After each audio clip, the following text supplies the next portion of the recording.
Before we get into part 3 of the Sanji end of series power theory, I just want to quickly recap part 2. Part 1's recap is in part 2, so make sure you check out the previous parts to this video. So the main discussion points were that the two most important things that you have to take into consideration when talking about Sanji's character and inspiration is his position as a chef and his ties to emotions, and on top of that, how those two concepts connect. It makes a lot of sense if the future of Sanji incorporates everything he exemplifies as a chef and as a human being that has gone through hell, and how his fiery willpower is a key ingredient to his end of series godlike form, which is a perfect segue into part 3. So let's continue talking about Sanji. But speaking of gods, it's probably a good time to bring in some connections that I think helped inspire Sanji's character.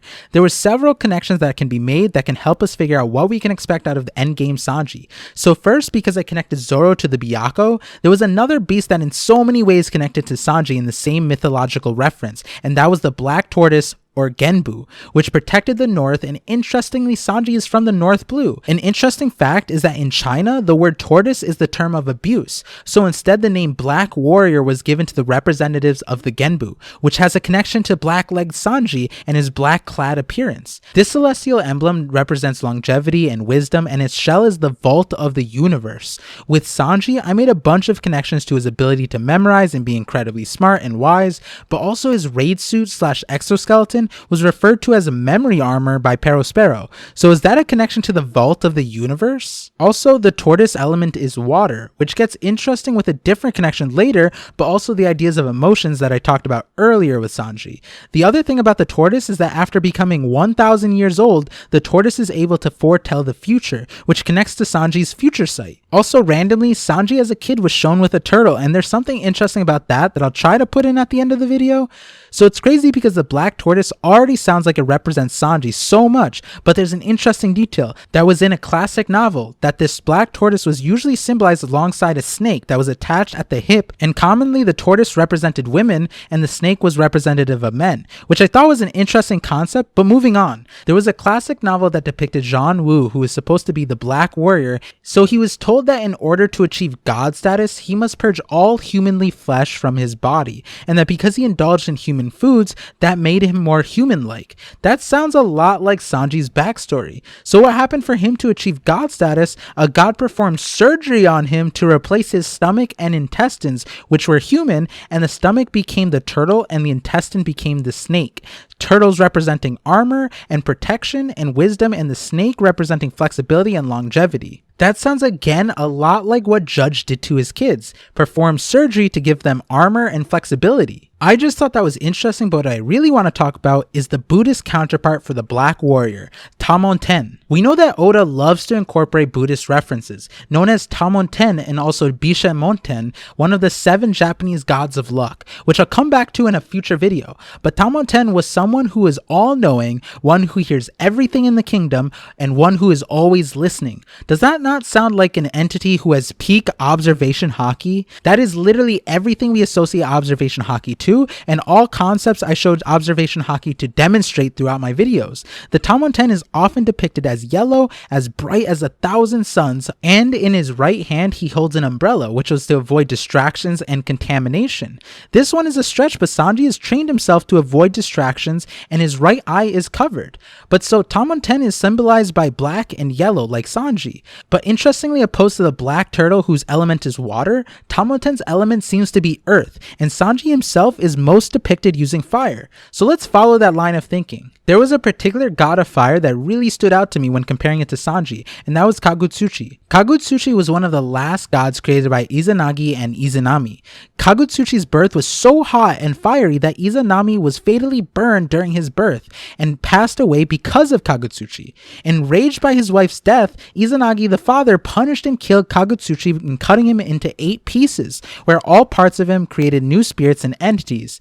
Does this not sound like Sanji's childhood? Sanji was born and caused his mother's death, primarily because of his birth. Then later, because of his fiery passion to cook, his father was so enraged at his very existence that he actually pseudo-killed Sanji. Another interesting part in the lore was there were two counters made to quell but not subdue Kagutsuchi, one of them being Mizahanome, a goddess of water and irrigation, was supposedly birthed by Izanami before she passed away and was taught how to pacify Kagutsuchi had he become uncontrollable. In another version, Kagutsushi's wife was a person named Hanya Subume, which means lady kneading clay, and she was associated with soil and plant growth. I really like both, and I can really see how this may connect back in the future in One Piece. Even Tomoten was associated with earth, but in this Japanese mythology, the wife of the entity was related to water and earth and plant growth. If you watch my elemental hockey video, then you know I alluded to the possible future earthbenders, and some of you even connected that the giants, the primary race left, would make a lot of sense to be the earthbenders. I wonder if there's a giant that fulfills these requirements and is the final love interest for Sanji. I think overall we will be looking out for a person that's represented by snakes with an affinity for nature, water, and maybe gardening. But going back to Kagutsuchi, another interesting connection was that he was the god of destructive fire, volcanoes, but ended up being recognized for his ability to create and destroy and was revered by blacksmiths and ceramic workers, similarly to Hephaestus or Vulcan, who are the related gods in power in Greece and Rome, respectively. Though Kagutsuchi was not a smith himself, the aspect of fire and creation was the overall similarity. I think it also makes sense because though destructive, volcanoes are what create land, and eventually some of the most fertile land. On this topic though, I do want to return to the topic of creation, but before that, I want to briefly run through another godly connection that I'm still developing, and I will probably elaborate more in a future video that might be timed closely to my eventual Luffy video. But so we keep talking about the sun, and even Oda, if you pair the SBS quotes from before,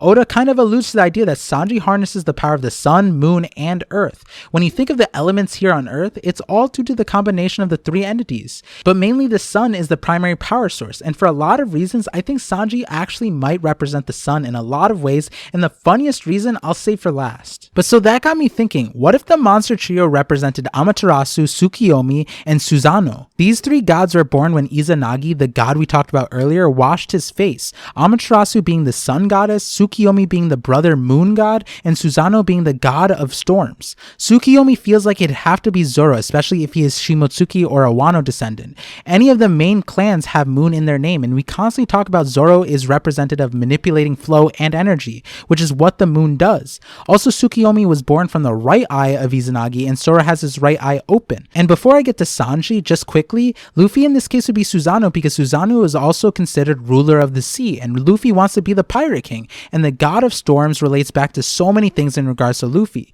But then Amaterasu, who is born from the right eye, which is what Sanji currently shows and represents the goddess of the sun. So again, like I said before, I'm still exploring this connection, but an interesting detail that I thought of was, in some beliefs, Amaterasu is heavily associated to snakes, tying snakes to the sun, and that the initial gender of the goddess was male. The overall association with Amaterasu was that she supported women, and some people believe that because of her influence is why early rulers in Japan were female, which connects back to Sanji really well. But like I said, I'll expand on that later. Something I want to return to is the idea of creation and fire. So far, we've only seen Sanji's fire used for destructive purposes, but also cooking.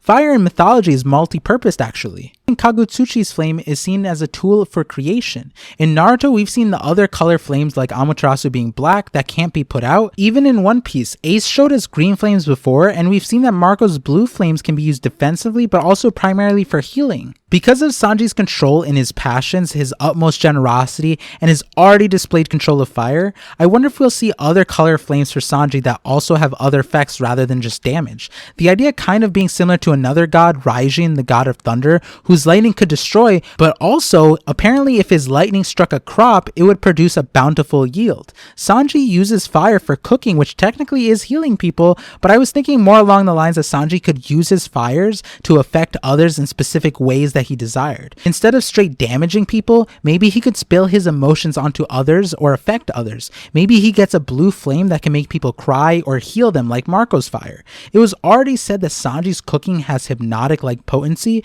Maybe Sanji gets hypnotic-like abilities like Miss Golden Week. It seems like Sanji has already gotten white flames which burn hotter.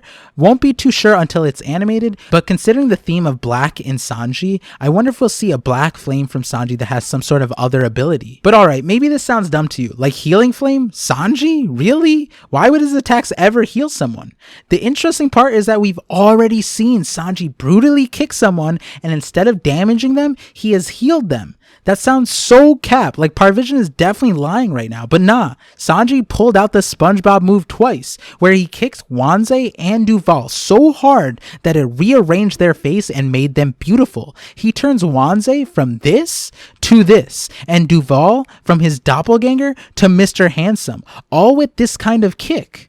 One of them was actually called Plastic Surgery Kick, and we can tell that Sanji did this on purpose, like it was his will to change their faces. In Wanze's case, he can also undo it. I think this shows not just an ability to imbue willpower, but also an ability to potentially heal people. I think this also connects back to the idea that Sanji is the sun, as the sun is the source of life and energy. At this point, you're probably like, ParVision, bro, why do you keep bringing up the sun with Sanji, especially if Luffy is supposed to be the dawn or rising sun, or possibly the sun god? And this is where the funny connection where we go full circle from the start of the video. Remember how Oda had to change Sanji's name from Naruto to Sanji, and I said Naruto is probably significant for many reasons, but I also think that Sanji wasn't just a random name that worked. There was definitely meaning in the name.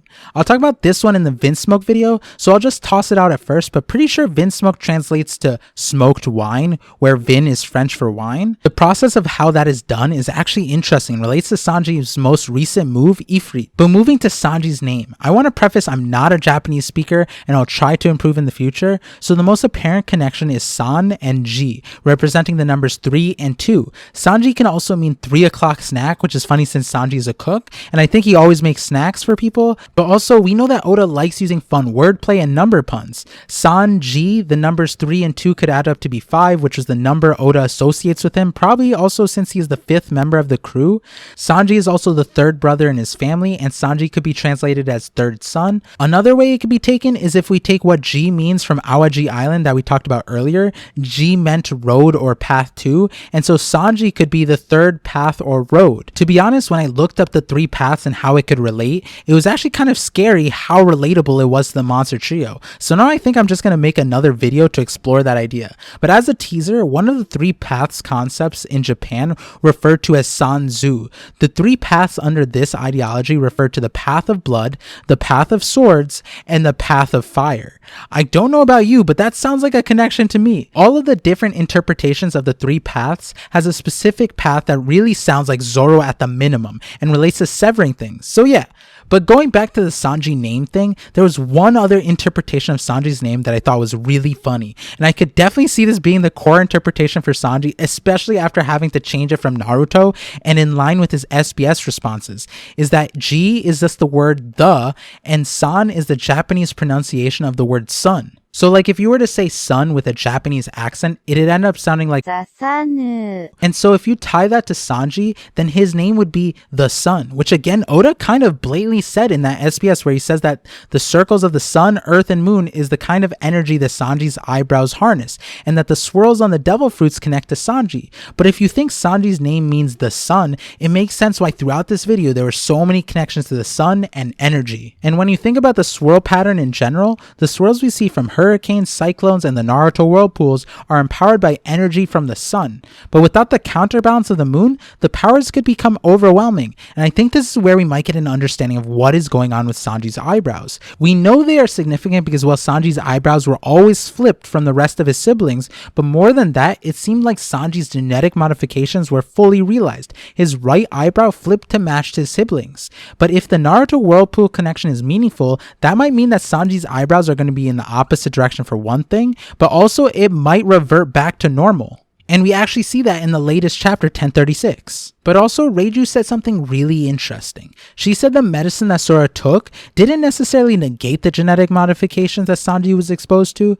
Instead, she said the word halted. The effect of whatever Sora took ended up flipping the spiral on Sanji, or in other words, it altered his wavelength. So if we were to equate that to the sun-moon analogy, then Judge tried to incorporate the powers of the sun or fire to give his children energy. He took away their pain and emotion so that they could tolerate the change, and to counter it, Sora might have tried to incorporate powers of the moon, which manipulates the flow and alters waves and the energy of the sun. The moon creates flow, which we talked about with tears and emotions, that if you could harness the power of emotions, you could achieve incredible powers. And then Earth is representative of each user's body, most likely. And so this might give us a way to extrapolate what the drug's nature was. I think there are a few candidates, but maybe we haven't seen or learned about it yet. But if we have, I thought maybe maybe, Manshuri's tears maybe, but what really hit me was the idea of altering wavelengths. The effect of whatever she took altered the wavelength of his eyebrows literally, and we actually know of one drug that was noted to alter the wavelength of devil fruits, making it easier for the user to access power,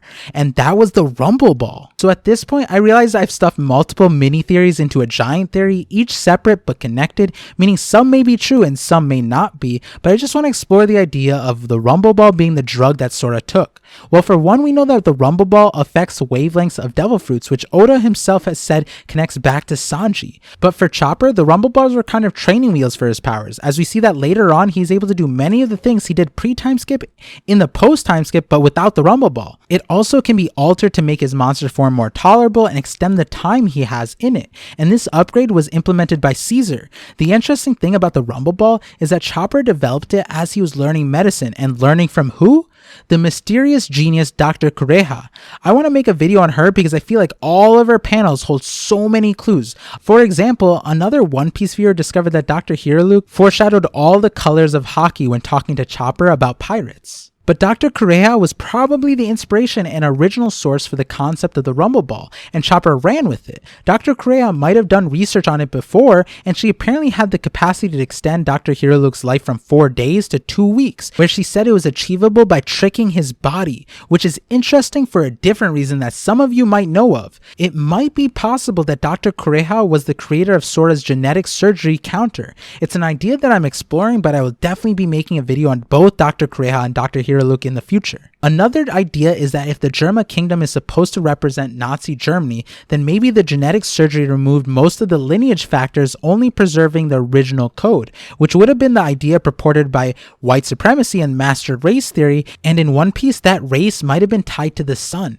and may have something to do with the giants since they have the Winter Solstice Festival, which is held to celebrate the death and rebirth of the sun, whereas Sora might have countered it by incorporating more lineage factors, and in my previous videos I tied so many things to not just Wano but the moon, the minks, the swordsman, fishmen, and various winged races, which would explain why Sanji is able to imitate powers from every race and also be so empathetic and knowledgeable. Knowledgeable because he might carry the generational trauma in his DNA from all the races. Like I said before though, we'll definitely know more once we find out what drugs Sora actually took, and that'll definitely change how we see Sanji. But now we are nearing the end of this video, and crazy enough, I still have so much more on Sanji that didn't fit into the flow of this video, and after I make some announcements, I will add some of the disconnected but connected ideas that I had about Sanji. I'm actually thinking I'll call that section the disconnected connection section, because they are connections but less connected to the rest of the discussion, and I think my current estimate, there's like 4 more videos related to Sanji that talk about so many cool things,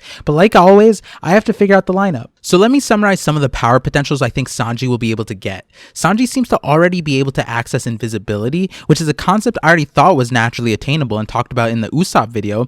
I later tied that ability to observation haki, and considering Sanji will be the peak observation haki user on the crew, I believe the other abilities that we see in my observation haki video are all abilities Sanji can probably get or demonstrate, telepathy being an important one, but also instant teleportation. Because I consider Sanji the one with the strongest emotions, which according to the French philosopher René Descartes is what stirs and moves your soul to create action, then I think Sanji will also be an example of the highest tier of all haki, including Conquerors, because haki is essentially moving your soul to your will, which parallels the emotion concept in that more emotions means more powerful soul control. Conquerors makes sense for so many reasons I explained in this video, but I'll go in more details in my Vinsmoke and Brook video, emphasizing that I don't think all Conquerors will manifest their overwhelming will in the same way, but essentially Sanji has already demonstrated the ability to affect other spirits and also imbuing his spirit into his actions and creations. It also seems like Sanji is demonstrating Conquerors in the latest chapter also. I think an extension of Sanji's cooking is that he's able to take ingredients and create masterful creations. He has demonstrated that he is able to augment and alter other people through his attacks.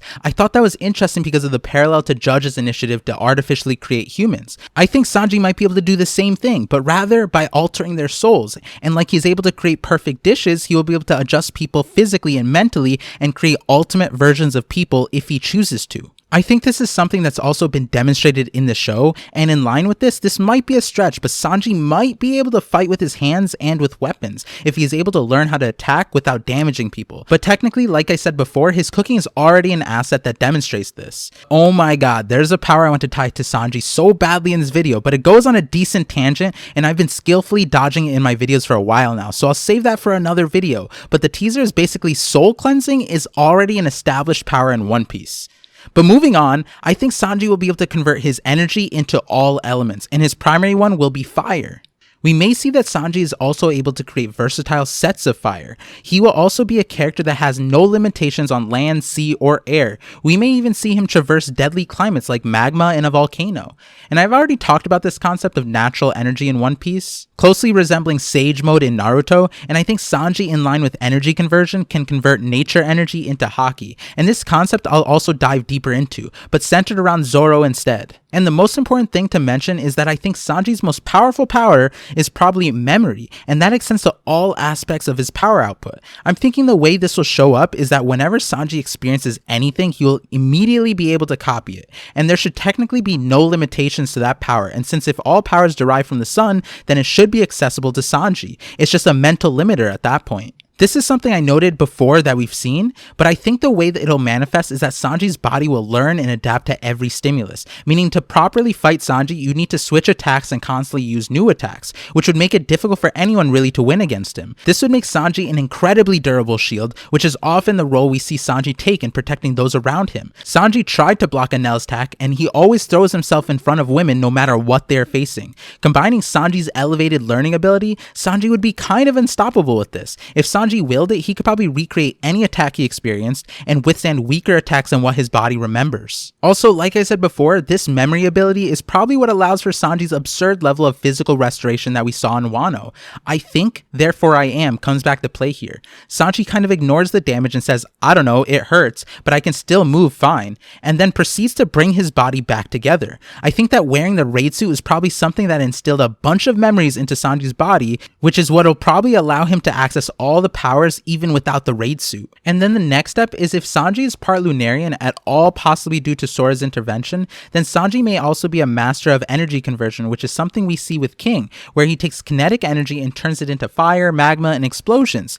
King has a high tolerance for pain, which makes it allowable for him to use this power. Sanji, for so many reasons, has a high tolerance to pain, but also due to the possible memory armor he has, he may have the recovery to put him over King. So again, as a shield, this is incredible. But like the other character videos, let's talk about some of the epithets that Sanji may get by the end of the series. The first one I think will be Sanji, the King of Hearts, or the Conqueror of Passion, because of his massive control of his emotions and attention to others. I think like Zoro and Luffy and the rest of the crew, Sanji is deserving of a kingly title. The other title he might get that's kingly would contrast Zoro's recent King of Hell title, so King of Heaven could make sense for Sanji, but I personally like King of Hearts. Another title, Sanji the Dark Knight, tying in the Black Tortoise beast and Black Warrior concept. There was too many connections there, but I think the wording of Black Warrior might be a little outdated, so the Dark Knight, as he has stealth and armor, it makes a lot of sense. I think in contrast to the Dark Knight, there needs to be something related to the sun or solar energy, so the Sun Warrior or Solar Shield. Also, this kind of goes without saying, but the greatest chef in the world, but maybe a variation to this title would be the Chef of Life, because he can infuse vitality into his creations. Another title, the Defender of Women. This one is pretty clear, but in the last part of the video, I'll elaborate a little more on why this is significant, and I'm already expecting a bunch of responses about how Sanji being a simp makes him weaker, so there's definitely going to be an extension to this video addressing all of that. The next title would be The Natural Man and the Warmest Soul. I think this one is important because I think human nature is always vilified in One Piece, specifically by fishmen, for example. The root of most evil in One Piece is from humans, but Sanji, who is ironically a man immersed in all of the emotions and passions that cause people to grow out of control, but instead he controls them. Not without difficulty either. He is willing to sacrifice his life for others, despite being an emotional person with dreams and aspirations, all because of how strong he stands with his morals and principles. He is a man that was supposed to be born with a heart of ice, but instead lets it burn as hot as the sun. If humans in One Piece acted like Sanji, the world would not be without flaw, but would definitely be a better place. Another reason why I think this name fits is because Sanji being represented by the sun that can manipulate all of nature, it would be fitting that a genetically modified human ironically ends up being the most natural human, which is technically what Judge was aiming for, but failed at and considered Sanji a failure, when he actually was probably the real success in the family. Some other titles would be Humankind's Vault, a little bit of a play on words, The Empathy Man, Humanity's Hero. Honestly, there's so many appropriate titles. At this point, these are just describing some of the end of series qualities he might embody, but I can definitely see some of these things fitting. Okay, so that's most of the video. I covered maybe like 60% of what I wanted to cover. Writing this script was honestly a lot of fun, and I ended up learning so much. By the time I first stopped writing, I realized the video was already well past the 30-minute mark. That being said, if you guys liked this video and wanted more in-depth ParVision content, please consider supporting me. I'm going to be working really hard on getting out crazier content on so many topics. After this video, I have so many videos in queue, but I also do want to make Arcane and Marvel videos. But I didn't want to delay this Sanji video for obvious reasons, so that being said, if you want to support me and help me make more in-depth content like this, subscribe as a Patreon, or consider buying some of my merch, or just share my content as much as possible. I really appreciate it. I'm going to be looking for ways to lighten the load on myself while still expanding my content output. Unlike these videos, the ParVisions literally never stop for me. Watching a movie, ParVision. Reading the news, ParVision. At a company meeting, ParVision. Doctor's office, ParVision. The place I usually get the most ParVisions though is actually the shower. So now starting the disconnected, connected sections of this video. The first disconnected connection I want to highlight for Sanji is that Sanji's name represents the number 3 and 2. So naturally Oda made his birthday 3/2 or March 2nd. And so since the number that we see for Sanji in One Piece in general is 3, I was thinking that's weird that he didn't make Sanji's birthday March 3rd or 3/3. And so just for fun, I was like, is there a significant holiday on March 2nd or March 3rd? And there is. March 3rd is called Doll's Day in Japan, but I think it's more modernly called Girls' Day, which is so fitting for Sanji. The day celebrates the good health and happiness of girls everywhere, and the dolls on display will protect children and girls and keep them safe. Then I noticed something interesting. The word for dolls is hina, and the word for fire in Japanese is hi. And I know this sounds kind of goofy, but when I saw that, I imagined that Sanji takes over Germa 66, and instead of making man clones, he makes women clones. And if the power behind humans is fire or the sun, then technically these clones would be fire clones or fire dolls. And Sanji would 100% have these fire dolls go and protect women worldwide. Like if Sanji were the new lead of Germa 66, that's definitely what he would do. But in general, I wonder if this connects back to another reason why Sanji is a huge defender of women. In the extended part or my Vince Smoke video, I will definitely explore in more detail Sanji's relationship to women and why it is the way it is. But going on to the second disconnected connection, I talked about a few times the possibility that Sanji gets and uses a weapon. If there's some loophole where he cooks his opponents that might allow him to use his hands and tools, this concept actually connects back to the Naruto whirlpools and the island of Awaji. That means the path towards the light.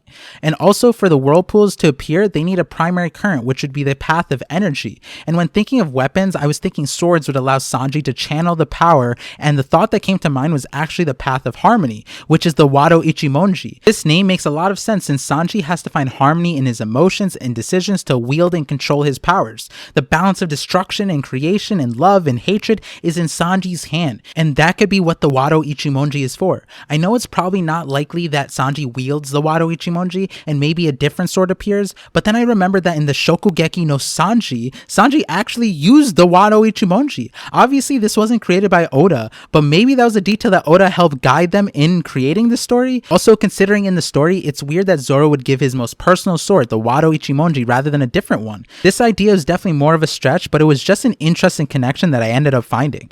And then the thought of Zoro actually giving his sword to Sanji would be crazy in the story, in my opinion at least. So now a third disconnected connection. So something that I thought about was maybe the concept of raid suits was based off of a mythical armor in the real world. So I looked through a few lists, and this is the one that sounded closest to it, but I did stumble on some other interesting ones. Like if Sanji ever gets earrings, I might talk about a different armor, but for this video, I stumbled upon, apologies for the pronunciation, the Babir-e-Bayan. This armor was said to be invulnerable against fire, water, and weapons, which is what we see of the raid suit, and specifically the things that Perospero noted. The one thing that was weird was this armor was dark and hairy, and so I looked at what it meant, and it said that in some texts it's said to be made out of leopard skin. skin. So then I was thinking like, well, Rob Lucci is a leopard, but then I googled Sanji and leopard skin, and I randomly found this image of Sanji with a leopard cape and just laughed. Of course, there'd somehow be a connection there, but again, nothing concrete, just an interesting detail I found. But anyways, I'll end this video with a more interesting disconnected connection.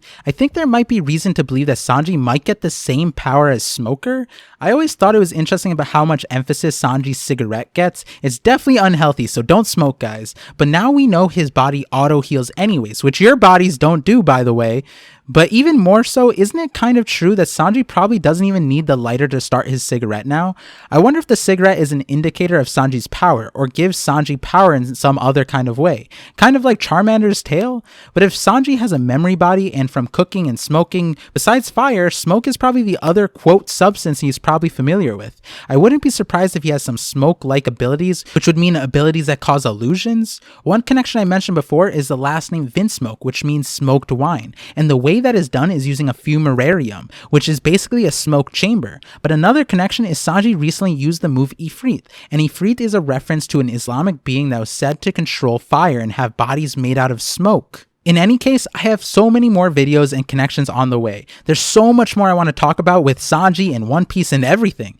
This is still the tip of the iceberg. So thank you all for watching and connecting with me. I hope you enjoyed this one, and I'm looking forward to connecting with you all on the next ParVision.